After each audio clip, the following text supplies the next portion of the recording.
Bom, vamos lá então. Bom dia, sexto ano. Vamos para mais uma aulinha, né?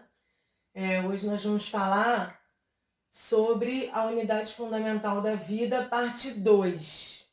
Na primeira aula sobre célula, nós falamos sobre membrana plasmática. Hoje nós vamos falar sobre citoplasma e núcleo, tá?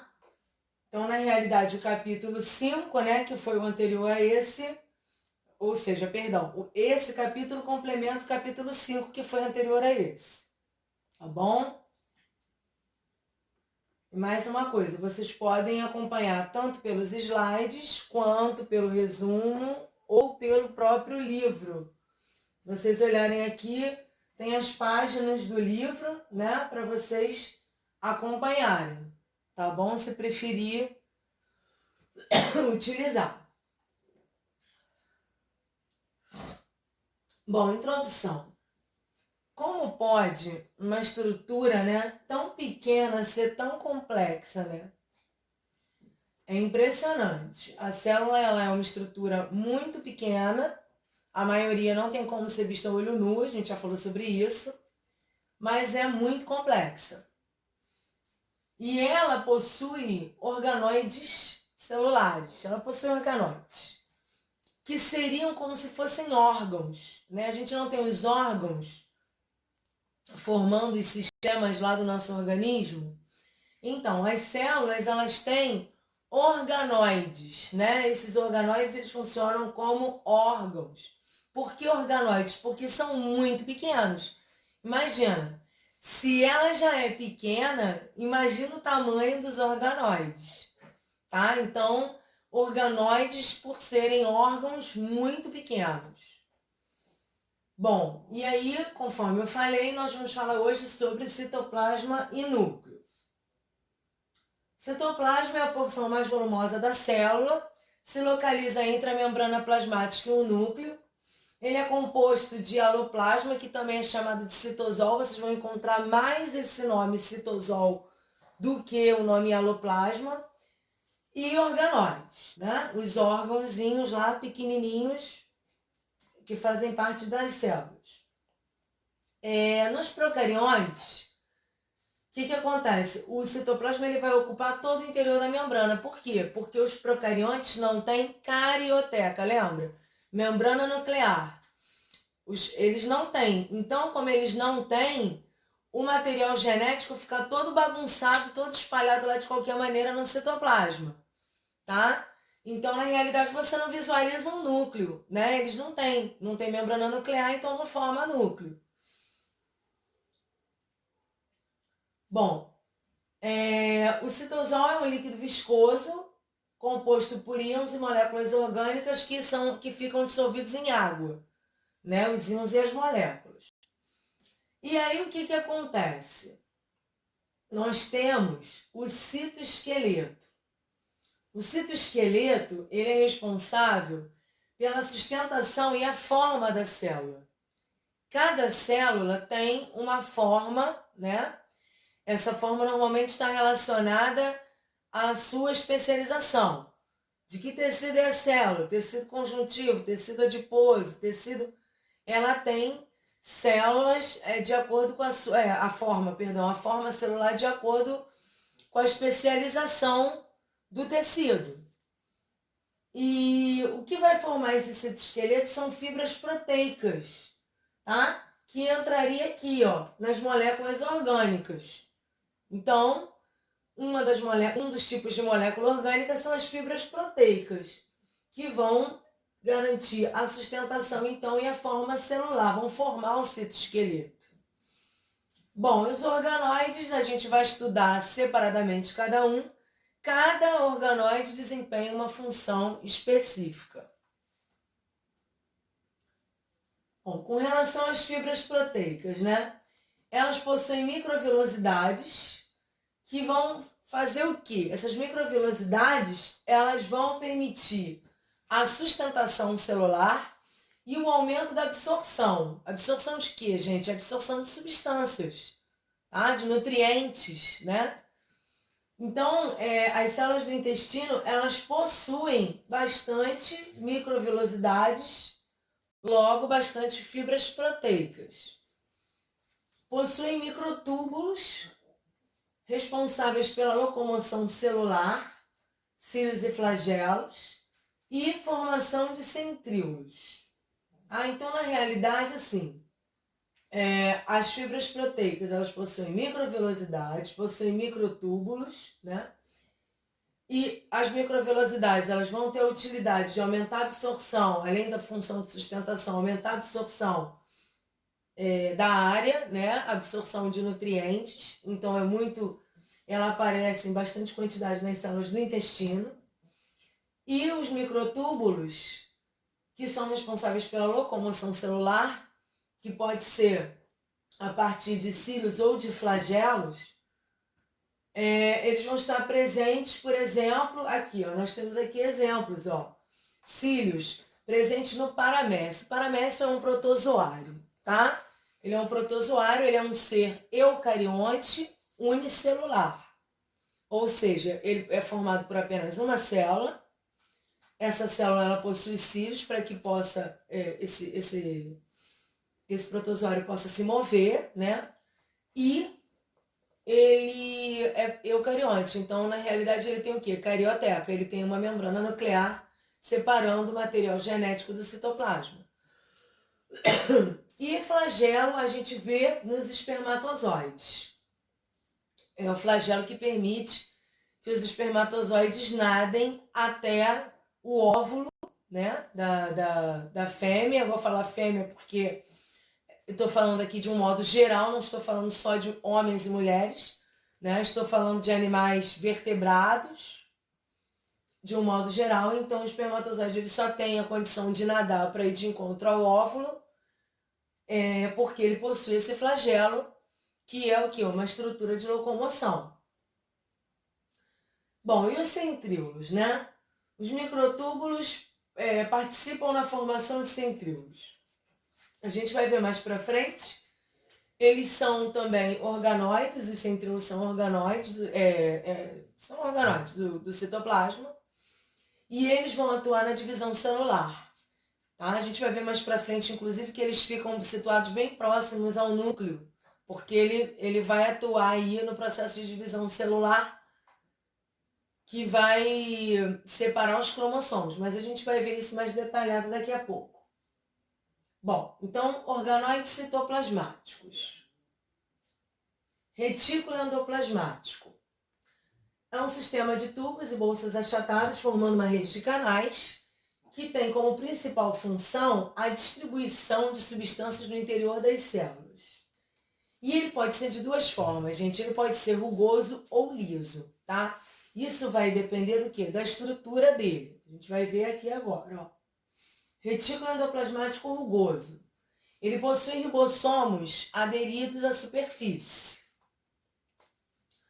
que tem função de produção de proteínas secretadas para fora da célula. Exemplo, células do pâncreas possuem mais ribossomos. Por quê? Bom, aí tá aqui, né? Enzimas. As enzimas são tipos de proteínas especializadas. No caso aqui do pâncreas, o que esses ribossomos eles vão produzir, né? Qual enzima eles vão produzir? Vai ser o suco pancreático. Esse suco pancreático ele é lançado no duodeno, tá? Durante o processo de digestão. O duodeno é a porção, digamos assim, mais anterior do intestino delgado, tá? É a porção que fica em contato com o estômago, para vocês entenderem melhor. E esse suco pancreático ele é lançado ali. Ele é lançado ali para quê? Para auxiliar a digestão. A gente vai ver aparelho digestório mais para frente, mas só para vocês compreenderem, a gente pensa sempre, quando fala em digestão, a gente pensa em estômago, né? Mas na realidade, eu acho que eu já até falei isso para vocês, a maior digestão química acontece no intestino delgado e não no estômago como a maioria das pessoas pensa, tá? Então, na realidade, esses ribossomos, eles vão produzir essas enzimas, tá? Vão produzir essas enzimas para quê? Aqui, ó, função de produção de proteínas, que no caso aqui do exemplo são as enzimas, poderia ser outro tipo de proteína, tá? Mas no caso aqui são enzimas secretadas para fora da célula, né? O que que acontece? O pâncreas, ele vai liberar essas enzimas para fora dele, né? Porque ele vai liberar aonde? Ele vai jogar o suco pancreático aonde? No duodeno, tá? Então, na realidade, é para fora do pâncreas, não é para dentro do pâncreas. Por isso que tem aqui, ó, secretados para fora da célula.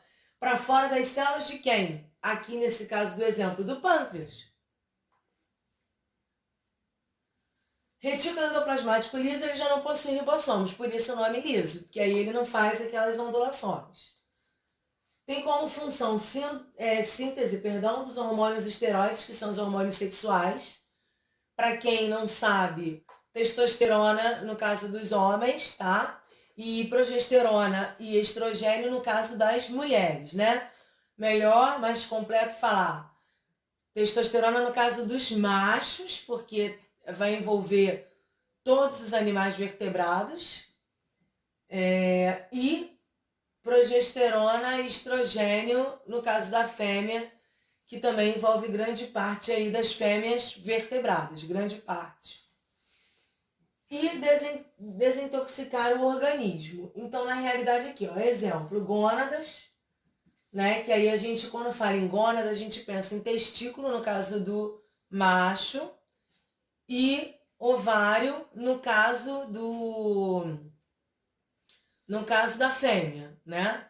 Então, gônadas, a gente vai pensar sempre em testículos e ovários, tá?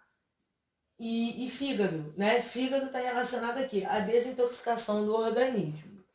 E aí tem uma questão muito interessante que, veja bem, o fígado ele possui uma grande quantidade de retículo endoplasmático liso, porque ele tem a função de desintoxicar o organismo, principalmente relacionado aqui à ingestão de álcool.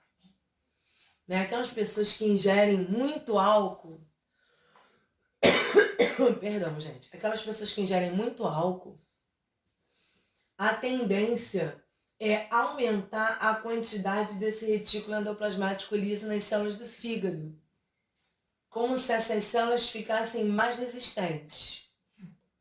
Elas vão ficando cada vez mais resistentes. Ah, professor, então beber álcool faz bem? Não, não faz bem.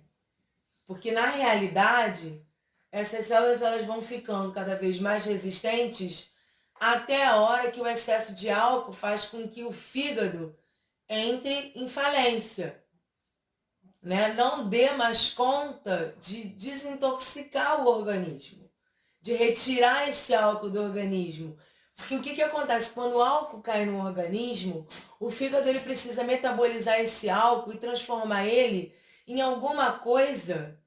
Em alguma coisa é ótimo, né? Ele vai precisar transformar esse álcool em uma substância para ser eliminada. Né? O álcool ele não é aproveitado pelo nosso organismo.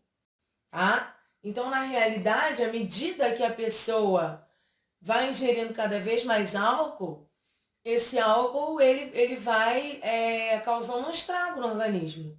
Não só no fígado, mas nos rins, né? Porque essa substância tóxica ela circula pelo sangue, os rins vão ter que filtrar o sangue para eliminar. Com excesso já fica mais difícil, já sobrecarrega mais. Eu não estou aqui querendo dar uma de boa, né? De perfeitinha, não. Tá? Mas, como professora de ciências, eu preciso alertar para os riscos, né? Então, na realidade, o fígado ele vai se tornando cada vez mais resistente até um certo ponto. Tá? Até ele entrar num momento de esgotamento, né? E aí ele deixa de ser mais resistente e na realidade, muitas das vezes, ocorre a morte de algumas células, a necrose do fígado, né? De uma parte que pode ser pequena ou grande, vai depender. Agora, essa morte também, essa necrose, ela também pode ocorrer por outros motivos que não a bebida alcoólica. Uma hepatite, por exemplo, assintomática, ou uma hepatite mal curada, mal tratada, também pode levar a isso. Outras doenças mais, tá? Então, na realidade, só a título de curiosidade aí, não é só o álcool que leva à cirrose, né? Que é a necrose de parte do fígado, que pode ser uma parte pequena ou grande. Na realidade, o álcool é um dos causadores, se ingerido em excesso. É óbvio que a pessoa que uma vez ou outra vai lá numa festa, claro que vocês de jeito nenhum, né?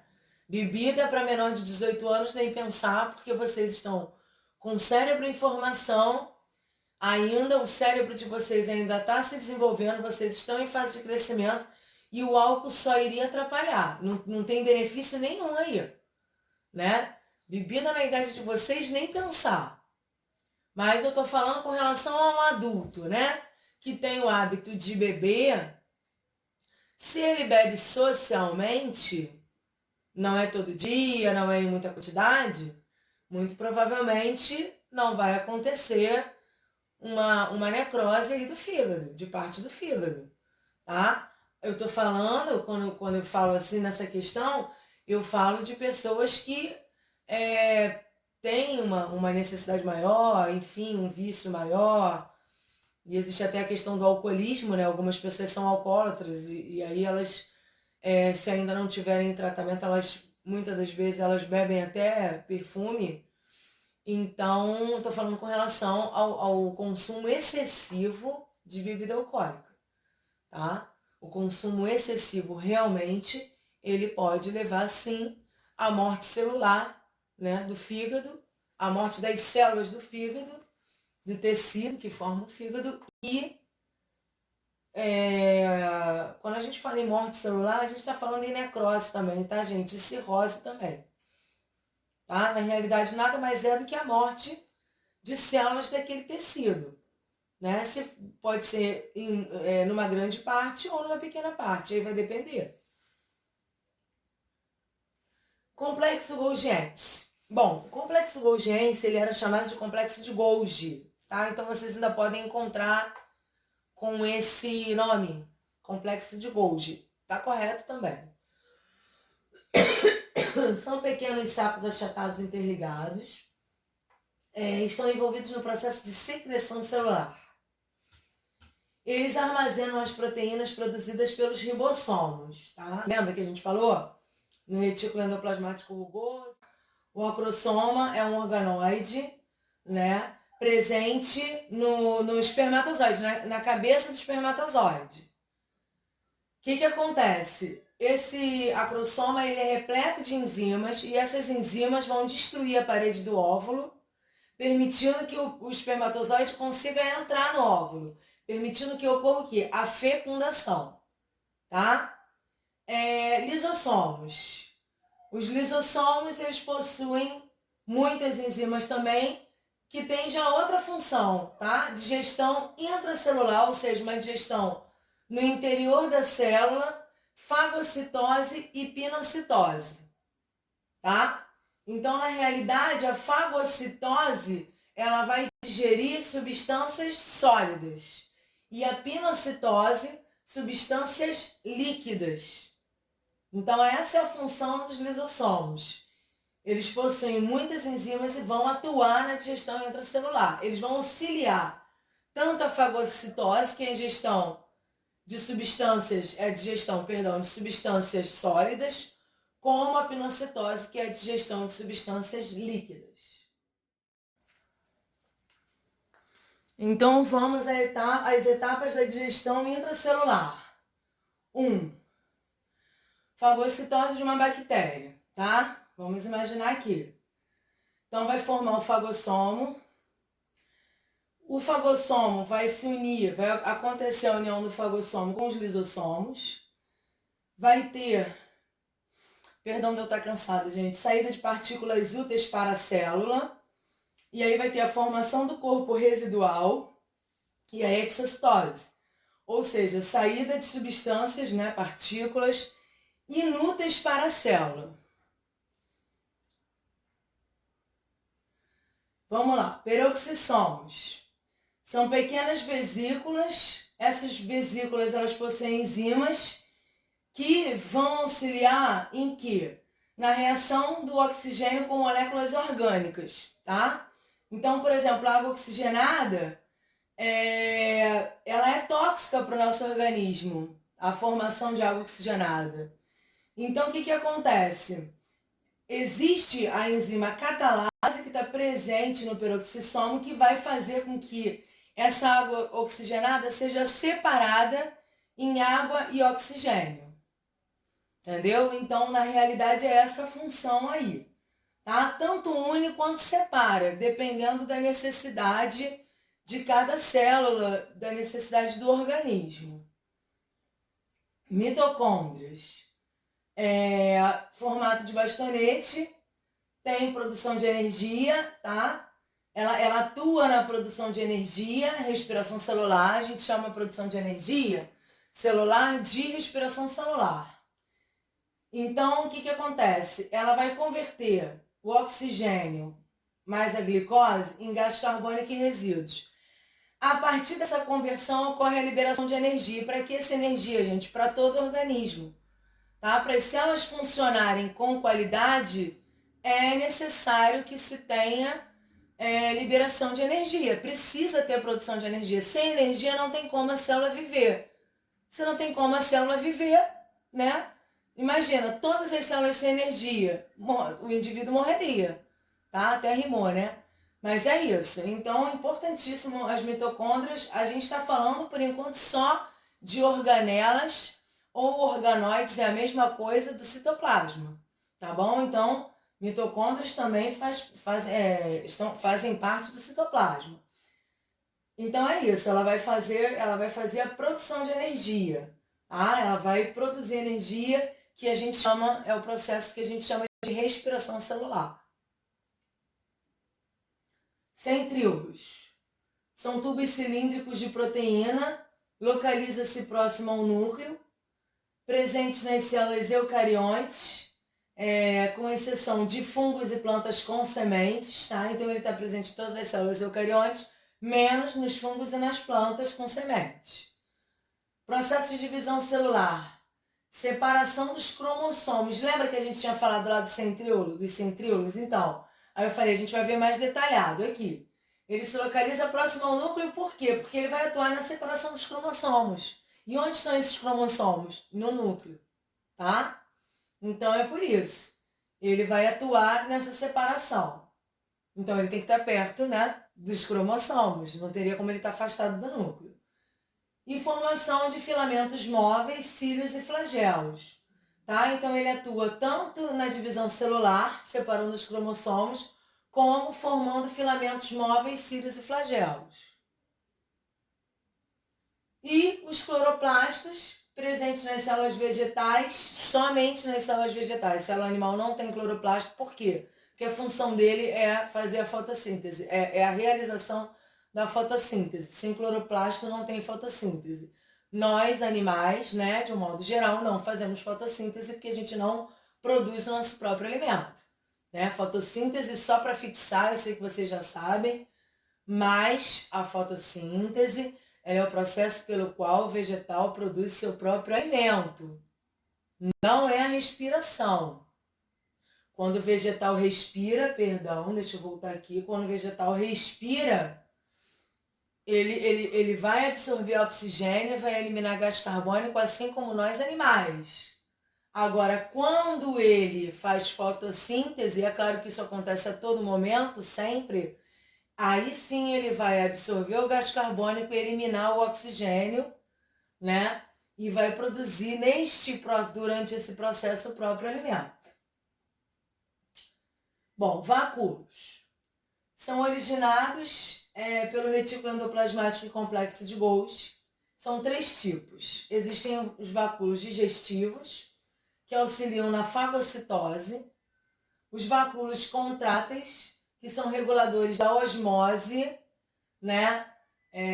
Eu não vou ficar repetindo, gente, tá? Isso daí, fagocitose, osmose, esses processos vocês vão encontrar na aula, se não me falha a memória, do capítulo 4. do capítulo, osmose não, osmose capítulo 5, fagocitose, eu imagino, não, capítulo, perdão, gente, capítulo 5, tá? Vocês vão encontrar o que é fagocitose, o que é osmose, porque se a gente for ficar repetindo, a gente não caminha com a matéria. Vacúolos de armazenamento, então, estão presentes em células vegetais e tem qual função, né? A função é de armazenar substâncias nutritivas e de defesa, tá? Então, os vacúolos de armazenamento não estão presentes nos animais, só nas células vegetais, porque aí ele vai ter uma função específica de armazenar substâncias nutritivas e de defesa. Bom, com relação ao núcleo, agora a gente está saindo do citoplasma, agora a gente vai falar de núcleo, tá? Até então, até vacúolos, a gente estava falando das estruturas dos organoides citoplasmáticos. Bom, agora núcleo. Região mais interna da célula, formato arredondado ou ovoide, tá? Ele está normalmente centralizado e ele é o centro de controle das principais funções metabólicas celulares. Estruturas, então, temos a carioteca, que ela é constituída por duas membranas que se fundem formando poros e tem como função que delimitar um material, né? A carioteca é a membrana nuclear, lembram disso? Ela delimita o material nuclear, né? E controla a troca de substâncias entre o núcleo e o citoplasma, tá? Então lembra que lá no capítulo 5, membrana plasmática, controla a entrada e saída de substâncias da célula, né? Então, do meio externo para o meio interno, do meio interno para o meio externo. Aqui, a membrana nuclear, ela vai fazer o quê? Ela vai controlar a entrada e saída de substâncias entre núcleo e citoplasma. Ela vai fazer esse controle, além de delimitar o material genético. Cromatina, conjunto de filamentos onde estão as moléculas de DNA. Possui duas regiões, a heterocromatina mais densa e eucromatina mais frouxa. A heterocromatina, essas moléculas estão mais, essas fitas de DNA estão mais enoveladas, mais enroladas, do que na eucromatina, que está uma coisa mais frouxa, em menor quantidade. O DNA codifica as informações necessárias para programar um organismo. Ele é responsável por todas as características genéticas, tá? Cor de cabelo, altura, cor da pele, alguma, na realidade, se o indivíduo que deu origem ao filho tiver alguma doença, dependendo da situação, ele pode transmitir essa doença para o filho. Tudo está relacionado ao DNA. É ele que vai fazer essa codificação dessas informações para poder programar o organismo para as características. Ainda falando de DNA, transmite essas características para outras gerações, hereditariedade, já falei isso, né? Vai passando de pai para filho, de pai para filho. De pai para filho no geral, tá, gente? De pais para filhos. Melhor falando assim, para vocês entenderem que não é só o pai que passa, a mãe também. Os cromossomos correspondem à sequência de DNA, tá? Divisão celular e transmissão genética. Eles são responsáveis por isso. Os cromossomos, pela divisão celular e pela transmissão genética. Tá? Então, no cromossomo a gente vai ter, eles ficam em pares, né? E aí cada par de cromossomo vai determinar uma característica ou mais características do indivíduo.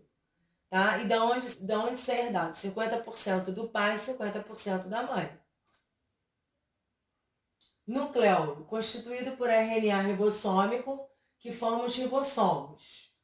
O RNA é formado a partir do DNA. O que acontece? Na realidade, o RNA ele também vai estar presente no núcleo. Para vocês conhecerem os nomes que tem no livro de vocês, mas é sempre bom, isso é uma outra trava-língua, por isso até que eu nem coloquei de propósito, tá? DNA, né? Ácido desoxirribonucleico. Ácido desoxinucleico. E o RNA ácido ribonucleico, tá?